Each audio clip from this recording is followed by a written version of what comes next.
O estilo surgiu na França, onde se chamava rocaille, que traduzido significa embrechado e incrustado.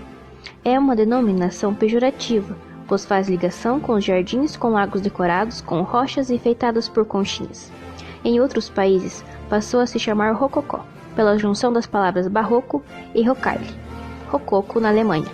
Essa junção se deve ao fato de que o rococó se assemelha ao barroco, embora tenha diferenças significativas. No início do século XVIII, a França era liderada pelo rei absolutista Luís XIV, também chamado de Rei Sol, que gostava de manter todos sob supervisão. Com sua morte em 1715, o Duque de Orleans, Felipe II, se torna o regente, pois Luís XV tinha apenas 5 anos e não poderia assumir.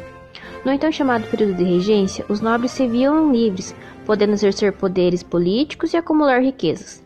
Deste modo, a arte passa a ser voltada para a aristocracia, que vive o momento de celebrar a liberdade, a alegria de viver e a busca pelo bem-estar. O Palácio de Versalhes foi trocado pela agitada Paris, mas os terrenos eram relativamente pequenos, não permitindo exteriores grandiosos. Então os arquitetos priorizaram os ambientes internos, na busca de criar ambientes íntimos e flexíveis, ao contrário do estilo grandioso e pesado do barroco de Versalhes.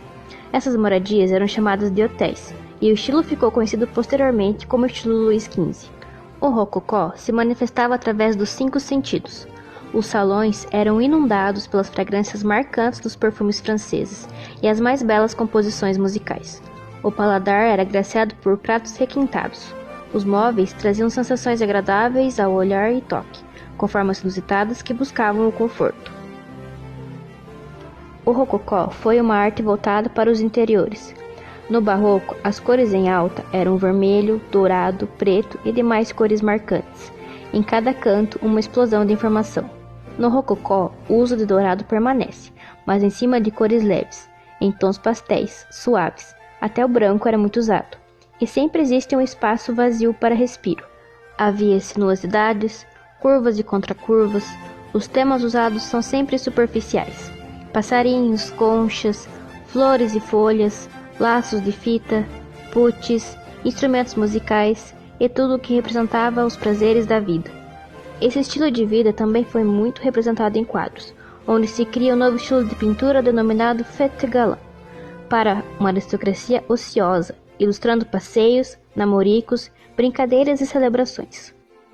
Em 1722, quando Luís XV atinge a maioridade, decide residir novamente em Versalhes e adapta alguns ambientes para o estilo da moda.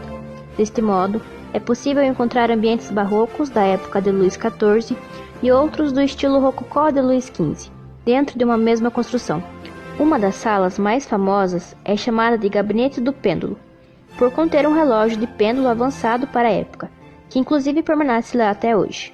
Contudo, os franceses tinham consciência de que esse estilo de arte e de vida seria efêmero, que não duraria para sempre. E eles tinham razão, pois o século XVIII nem tinha chegado ao fim quando se iniciou as movimentações políticas e sociais que seriam conhecidas como a Revolução Francesa, e que surgiu justamente para pôr um fim nos privilégios da nobreza.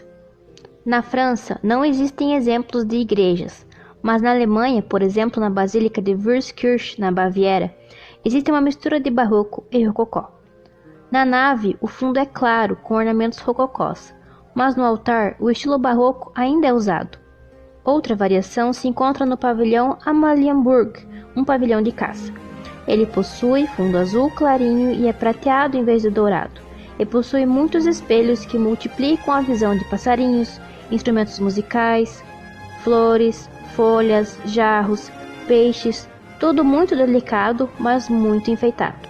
Na Espanha, o rococó adquire forma própria, no estilo chamado churrigueresco, nome dado devido à família de arquitetos espanhóis famosa em meados do século XVIII.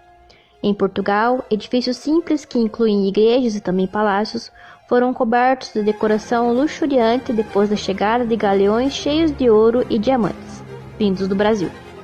O interior da igreja de São Francisco, no Porto, é um exemplo magnífico do estilo rococó de Portugal, que faz uso de mais de 200 quilos de ouro em seu interior ricamente esculpido e dourado.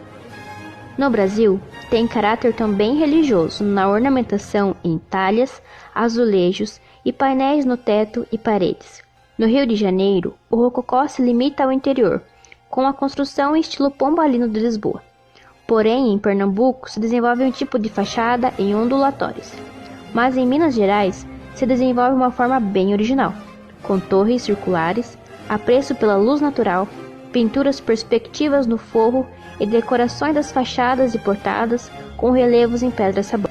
Essas igrejas são uma junção harmoniosa do tardo barroco, do rococó europeu e também de tradições da própria região.